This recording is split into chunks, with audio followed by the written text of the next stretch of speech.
tudo que se torna rotina, com o passar do tempo, fica entediante. E a gente precisa buscar o novo de Deus para a nossa vida, para a gente poder ter novas atitudes. Nem todo tempo você está fazendo dieta, só que tem um período que você está mais focado em fazer dieta. Nem todo tempo você está fazendo exercício, só que tem um tempo que você está muito focado em fazer exercício.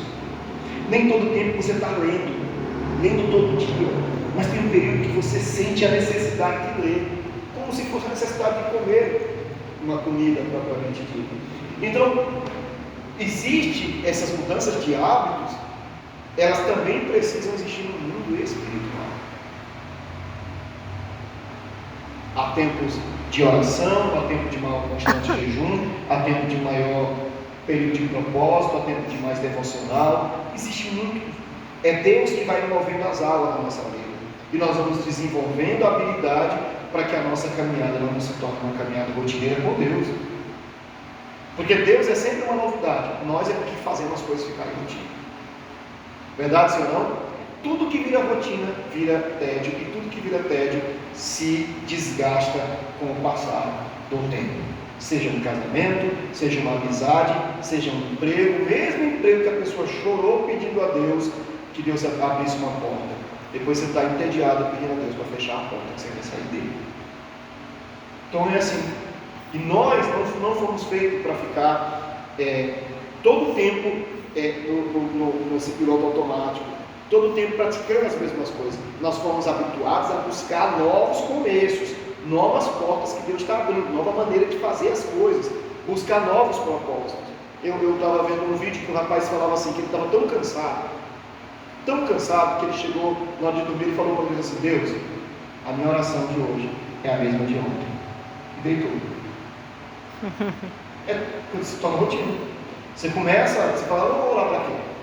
Vou falar a mesma coisa, vou pedir a mesma coisa, vou citar a mesma coisa, então eu nem vou me dar o trabalho de orar. Eu só vou chegar para Deus e dizer isso: Deus, estou tão cansado, só quero que o Senhor lembre que a minha oração de hoje é a mesma que eu fiz ontem.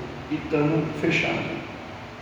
É um nível de tédio espiritual muito grande, porque eu não tenho o prazer da presença, o prazer da companhia. Eu não espero o momento de falar com Deus. Eu estou, na verdade, esperando o momento de dormir. E Deus seria, se eu não falasse com Ele, me geraria sentimento de culpa. E para que eu não fique com esse sentimento de culpa, eu então justifico o motivo de não orar, de não comparecer na presença dEle. Esse é um problema sério, que nós não queremos trazer nos nossos dias. Amém? Então, baseado nessas palavras do apóstolo Paulo, vamos ver o que ele está dando de dica para nós. Baseado no texto que nós acabamos de ler. Vamos lá, no mesmo texto que nós acabamos de ler. Não seja conivente com hábitos errados, seja luz. É o que nós vamos ver. Glória a Deus. Não é para a gente ser conivente com hábitos errados, nós temos que ser luz. Pastor, onde é que estão os hábitos errados aí? Está aqui, ó. Dá uma olhada aí. Vamos lá. Irmã Fernanda, repita o versículo de número 13. E vós, irmãos, não vos canseis de fazer o bem. Não é para cansar de fazer o quê? O bem. Porque se você cansar, significa dizer que você vai deixar as coisas ficarem cansativas, rotina. Porque o bem é sempre uma oportunidade nova de você fazer o bem para uma pessoa. E é incrível, quando você faz o bem para uma pessoa, você se renova, que é o que a missionária estava cantando aqui. Embora o meu exterior esteja ficando cada vez mais cansado, mas o meu interior ele se renova. Como é que eu consigo renovar o meu interior? Renovar significa renovar as forças, renovar a alegria, renovar o compromisso, renovar a aliança, renovar o prazer de servir, renovar a comunhão. É quando eu faço o bem. Quando eu deixo de fazer o bem, porque eu acho que fazer o bem estava me tomando um tempo e estava tirando de mim, então eu começo a entrar numa rotina. E essa rotina, ela vai me tornar uma pessoa cansada e sem graça. E isso vai fazer de mim uma pessoa repetitiva. E isso é desagradável. O bem é que me renova, o mal me torna acomodado. Vamos lá? Fábio, leia o versículo 14. Mas se alguém não obedecer a nossa palavra por esta carta, notai o tal, e não vos misturei com ele, para para aqueles sem vergonha. Olha, o que o Fábio leu? Paulo está dando uma instrução para quem tem ouvidos para ouvir. Ele está falando assim, ó, vocês que estão me ouvindo, não sejam coniventes com quem não quer obedecer o que eu estou escrevendo na carta. Porque haverá pessoas que não vão considerar o texto das Escrituras, que vão desrespeitar o que está escrito. Aí é o que eu estou falando para vocês. Não seja conivente com hábitos errados, seja luz. Porque Paulo está dizendo, não façam, não deixem as pessoas se tornarem acostumadas em desobedecer a essa Escritura. Porque vão aparecer pessoas que querem desobedecer o que está escrito. Mas vocês, ó, não aceitem isso acontecer. Aí ele vai acrescentar ainda mais, versículo 15. A atitude que tem que ser feita, Patrícia. Todavia, não tenhais como inimigo, mas admoestai como irmão. Muito bem. Patrícia leu que nós não devemos ter a pessoa que não quer praticar o que está escrito como inimigo, mas tê-lo como irmão. Ou seja, mas mesmo eu tendo ele como irmão, o que eu tenho que fazer? Admoestá-lo. E o que é admoestar? Dizer para ele a verdade, que o comportamento dele, a atitude dele não está certo. Mas quando a gente trabalha numa empresa e a gente convive com diversos tipos de pessoas, a gente sabe quem é a pessoa de personalidade forte, aquela pessoa que ela é uma pessoa que você não pode, vamos dizer assim, apontar ela, citar o nome dela, pegar no calo dela, porque ela é uma pessoa que ela não mede as palavras, ela é uma pessoa explosiva, ela vem para frente, ela é uma de personalidade forte, é um tipo. Nós sabemos quando trabalhamos numa empresa, ou convivemos com grupos, nós sabemos que existem aquelas pessoas que elas não são pessoas que a gente costuma apontá-las, porque elas são reservadas e são muito éticas, e ninguém costuma chamar elas para uma briga. Quando você vê elas comprar uma briga, pode ter certeza que elas estão certas. Elas não compram brigas sabendo que estão erradas. Elas só entram se for para ganhar. Porque elas não costumam ser chamadas para questões. Vocês estão entendendo onde eu quero chegar? E tem aquelas que são dadas a fofoca, a contenda, aquelas que todo mundo sabe. Elas não, elas dizem que elas são tão verdadeiras que se elas ficar sabendo disso, elas têm que falar. Elas falam que isso é prova de que elas são verdadeiras, mas no fundo não tem prova nenhuma de que elas são verdadeiras. Elas são pessoas sem controle dos lados. E então elas são as que provocam geralmente os motins, as contendas. Elas são essa pessoa aqui que o apóstolo Paulo está falando.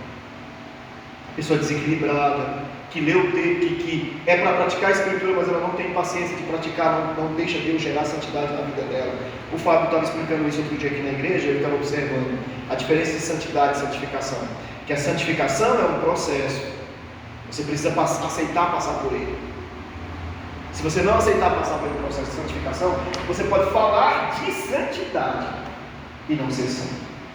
Citar os textos de santidade e ser uma estrada que você nunca andou por ela. Porque só se santifica quem aceita passar por um processo.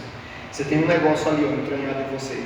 Você tem que aceitar Deus e ir arrancando, até nunca mais fazer parte de você. Esse é o processo de santidade, de santificação.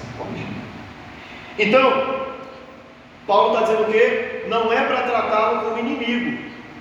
Aceite-o como irmão, mas não aceite o erro dele de ficar discordando da Escritura. Vocês estão entendendo isso? É como se eu estivesse dizendo assim, vocês têm que se posicionar. Uma hora eu vou pedir para vocês se posicionar e vocês têm que se posicionar. A igreja do Pinheirinho é uma igreja do Embu das Artes, uma das igrejas da Visão da Fé. Tem uma parte de gente da minha família. Muito sobrinho, primo, tio, irmãos, pai, mãe. Eu vou lá na igreja do Pinheirinho, do lado da igreja da minha família. Do outro lado são outras pessoas. Eu tenho um compromisso no meu coração de não ser uma pessoa que atrapalha o andar daquela igreja por conta dos meus familiares. Eu já fui a algumas reuniões, a missionária testemunha, em que quem estava passando por um processo era um parente meu, e eu fui para julgar a causa do meu parente, do meu irmão, do meu primo, do meu sobrinho. Eu fui para julgar aquela causa e não para passar a mão na cabeça daquela pessoa. Então a minha família, ela não liga para mim para contar uma situação, um BO, pedindo que eu fique a favor deles. Eles não ligam para mim pedindo isso, porque eles sabem que o Evangelho está acima do sangue. O que eu quero dizer para vocês é que o apóstolo Paulo está dizendo também isso: posicione-se.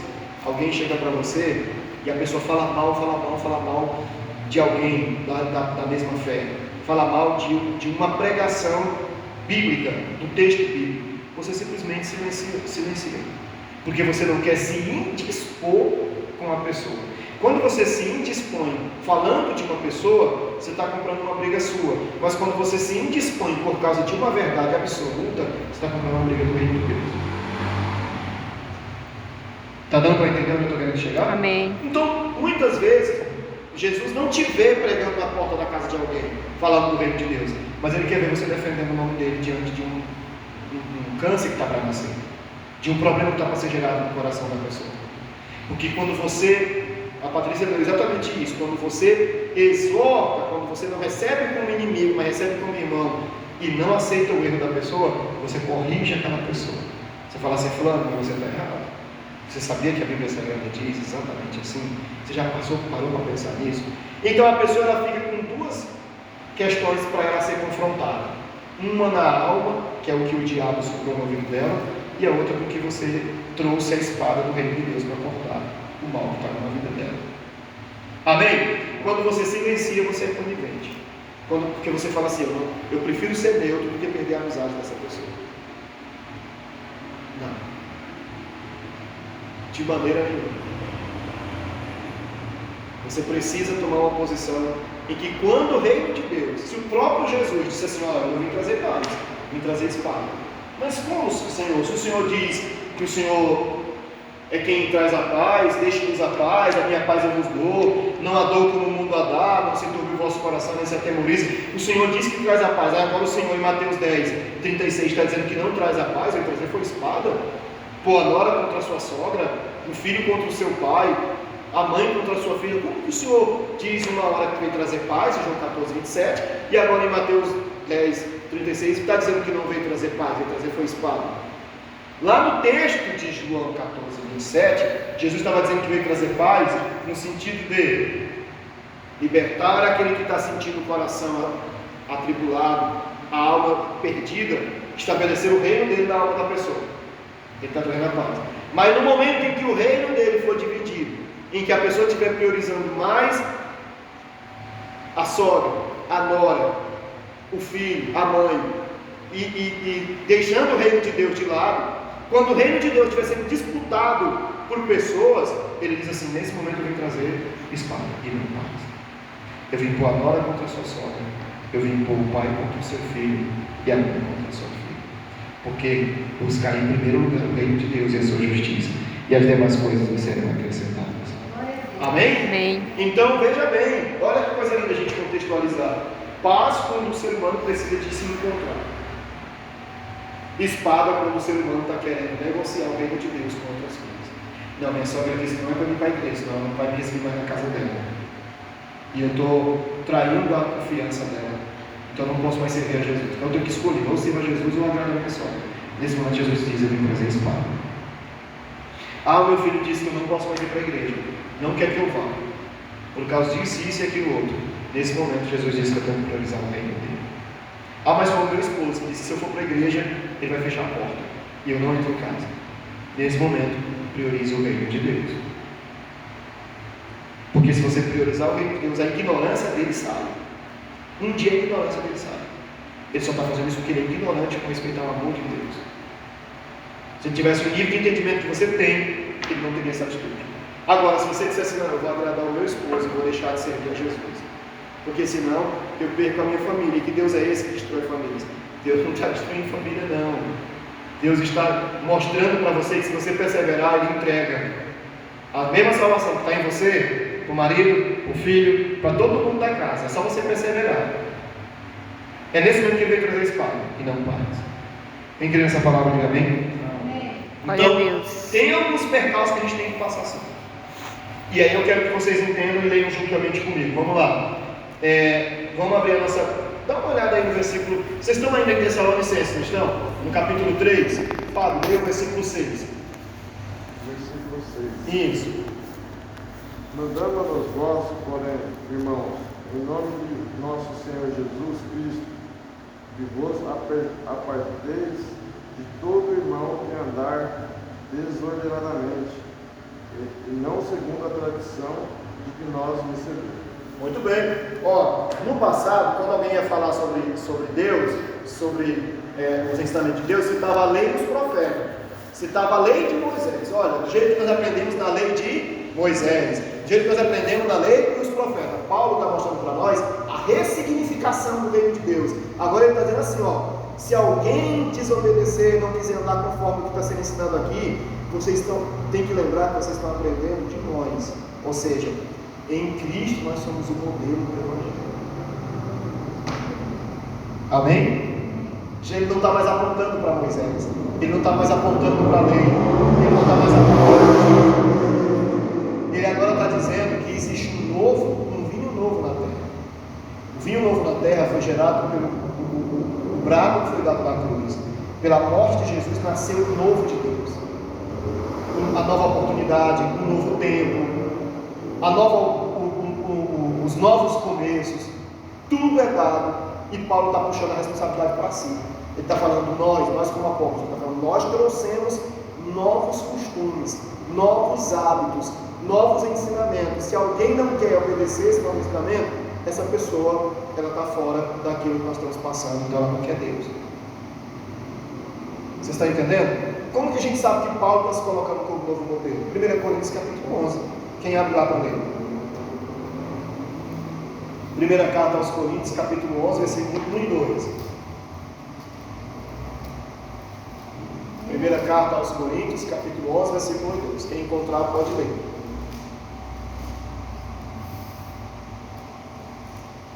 Sede meus imitadores, como Cristo também eu, Cristo. Tudo bem. Aí você vai ler também agora o 12. Vai ler. E louvo vós, irmãos, porque em tudo vos lembrais de mim e retendes os preceitos como vós vos entreguei. De novo, Paulo está dizendo o quê? Como nós entregamos os preceitos para vocês. Mas no começo ele está dizendo assim: sedes meus imitadores, como eu sou. Ele está puxando a responsabilidade para ele, certo? Ele poderia dizer assim, ó, vocês têm que imitar a Cristo, mas agora ele está dizendo assim, ó, sedes meus imitadores, como eu sou de Cristo. Ele está falando assim: vocês querem saber como eu gosto de viver em Cristo? Eu me coloco como alguém para vocês olharem. E por que Paulo está falando isso? Pela renúncia, pelo nível de compromisso, pelo zelo, por ter passado a viver tudo, qualquer data comemorativa, qualquer compromisso, tudo é Cristo para Paulo. Você não diz assim, Paulo mora nessa casa, porque o Paulo estava viajando fazendo o quê? Pregando a mensagem de sede meus imitadores, como eu sou de Cristo. Então, quando a gente aceita Jesus como Salvador, a gente sempre entra na igreja e procura um modelo de fé para seguir. A gente olha para alguém, a gente fala assim, ó, como é que as pessoas oram naquela igreja? Eu lembro que a amiga da Patrícia, quando veio aqui na igreja, ela falou: a saudação de vocês é diferente, né? Porque o pessoal costuma dizer a paz do Senhor Jesus. E aqui não, o pessoal olhou e viu que a saudação era como a de Paulo: a graça de nosso Senhor Jesus Cristo esteja com todos nós. Que foi o último versículo que a gente leu aqui de Tessalonicenses, não é isso? Então a pessoa chega e fala a graça do Senhor, e parece que a pessoa ela está tão assim, parece que ela nunca leu a graça do Senhor no final das cartas de Paulo. E todo o final da carta de Paulo tem a graça do Senhor. Amém, Jesus. Mas é tão novo para ela, parece que ela nunca leu. Aí ela fala: nossa, é diferente. Aí tem a ideia de dobrar o joelho quando termina o culto, né? Que você fala: por que tem que dobrar o joelho? Só acabei de orar finalizando o culto, por que eu tenho que dobrar o joelho de novo para orar? Aquela oração de encerrar o culto é a oração da concordância. Aquela oração da individualidade é alguma coisa que você quer falar para Deus, sua, do seu particular. Às vezes você fala para Deus: Deus me dá força para que eu venha novamente. Deus renova meus compromissos. Deus faz com que tudo que eu ouvi fique selado na minha mente. Sabe, alguma coisa do teu particular. É você, a primeira pessoa mesmo do singular. É você e Deus. É eu, Senhor, te apresento. Eu, Senhor, te peço. Eu, Senhor, me coloco diante de ti. Então, o que a palavra está tentando mostrar para cada um de nós é quando a gente começa a ver esses novos hábitos, a pessoa começa a achar estranho. Você fala: mas por que esse novo, ele traz um despertar para a gente, para a gente fazer também.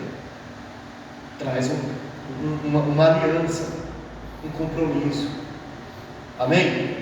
Então são essas coisas que Deus quer que nós aprendamos e isso seja acrescentado na nossa vida. Quando a gente lê o livro de Hebreus, a carta aos Hebreus, lá está escrito em Hebreus capítulo 12, versículo 13, está escrito assim, e não tropeceis, para que outras pessoas que estão olhando para vocês não tropecem. Em outras palavras, dizendo assim, fazei veredas retas, para que aquele que olha para vocês não manqueje na caminhada. É o que está escrito lá. Ou seja, Deus está dizendo assim, vocês que já aceitaram a fé, que receberam a unção, receberam a palavra, receberam o perdão, sabem que a cruz aponta o caminho. Então o que vocês devem fazer? Vocês devem se posicionar como pessoas de fé, de compromisso da verdade, porque outros que estão chegando estão olhando para vocês. Então quando eu chego e eu não vejo uma identidade de oração, de fé, de propósito, de compromisso, eu não sei como fazer. Vocês entendem? Eu preciso ver a identidade da oração, da fé, do compromisso, do propósito, a maneira como as pessoas se saúdam, a maneira como as pessoas têm comunhão, a maneira como as pessoas adoram, a maneira como as pessoas se vestem, a maneira como as pessoas recitam a Bíblia, a maneira como as pessoas lidam com a doutrina, a maneira como as pessoas leem a palavra, a maneira como as pessoas praticam a palavra, e eu vou desenvolvendo a mesma habilidade de praticar aquelas coisas também. Amém? É isso que a palavra de Deus diz. Nós devemos fazer veredas retas, para que quem olha para nós não manqueje na caminhada, a gente possa sarar essa pessoa em Cristo Jesus. Tá, aí nós falamos sobre mudança, que a gente precisa buscar para acrescentar na nossa vida algo bom, algo novo da parte de Deus. E o que dizer sobre o versículo, vocês estão lá em Tessalonicenses, quem tiver voltado para lá novamente, 2 Tessalonicenses capítulo 3, verso 16. 2 Tessalonicenses capítulo 3, verso 16. Quem lê? Ora, o mesmo Senhor da paz vos dê sempre paz de toda maneira. O Senhor seja com todos nós. Amém? Pode sentar. Se eu não aceitar, se eu não for conivente com o erro daquele irmão que não aceita a doutrina, que é o que está aqui, não está? Vocês não leram isso? Paulo disse que no versículo de número 14, não foi? Se alguém desobedecer às nossas instruções nesta carta, observai-o atentamente e não tenhais contato com ele, a fim de que se envergonhe. Ele está dizendo isso. Se nós não formos coniventes com o erro das pessoas, se nós formos daqueles que abraçam a verdade, que buscam o ensinamento da verdade, que ouvem, mas quem ouve também pode falar, que também fala, que também tem a oportunidade de fazer o que é certo. Se nós não aceitarmos essas ideias erradas, porque elas criam comichão no nosso ouvido, se nós formos zelosos pela santa doutrina, se nós tivermos o cuidado de buscar o Espírito de Deus para que a nossa vida não se torne uma rotina, se nós buscarmos o derramamento do Espírito Santo para que a nossa vida cresça em comunhão uns com os outros, se nós fizermos tudo isso, o prêmio será a paz. Agora, veja bem, tem uma passagem da Bíblia que eu queria que vocês lessem, que eu vou explicar para vocês, nesse campo da paz. Provérbios 16, verso 7. Agora, vamos falar sobre a instituição da paz na alma do pecador.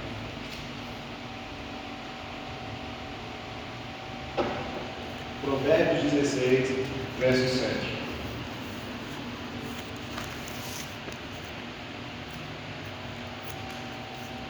Achou, irmã Fernanda?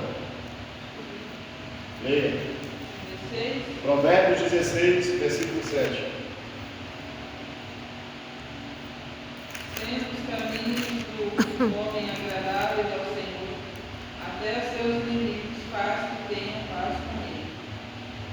Como é que a gente entende isso?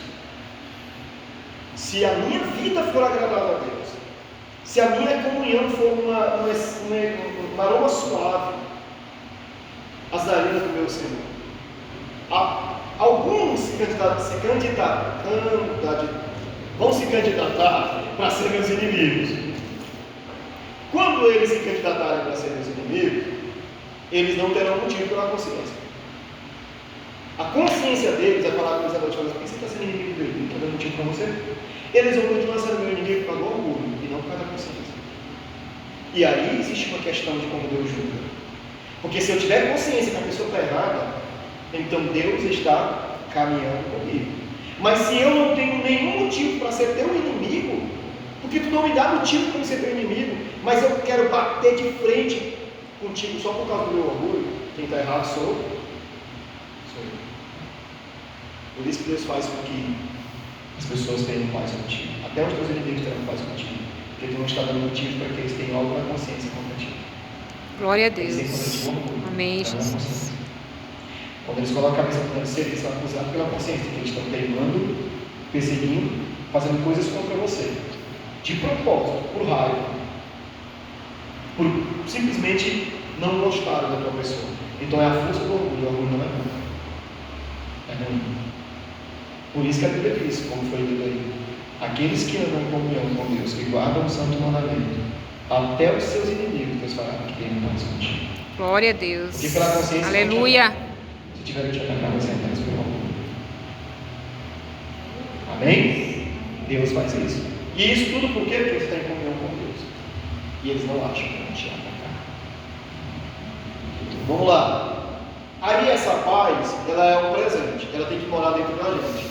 Ela morando dentro da gente, a gente está na sede dessa paz. É algo maravilhoso. O mundo está todo desandando e você está em paz. As pessoas estão em conflito e você está em paz. Muita gente está o dia todo à base de medicamento e você está em paz. De onde é que vem essa paz? Ela vem do céu. Se ela vem do céu, não tem nada que possa abalar essa estrutura. Porque o céu é maior que a terra. Aleluia. Amém? Aí, a Bíblia fala assim, ó. Vamos ver para a gente já finalizar. Lucas capítulo 10. Lucas capítulo 10. O Fábio vai ler o versículo 5 e a Patrícia vai ler o versículo 6. Lucas capítulo 10, versículo 5 e versículo 6. Sobre a lei da paz. Em qualquer casa onde entrares, dizei primeiro, paz seja nesta casa. E se ali houver algum filho de paz, repousará sobre ele a vossa paz. Se não, voltará para vós. Tudo bem. Falei que a gente ia estudar sobre a institucionalização da paz. Como Deus instituiu ela no nosso meio. Eu estou em comunhão com Deus.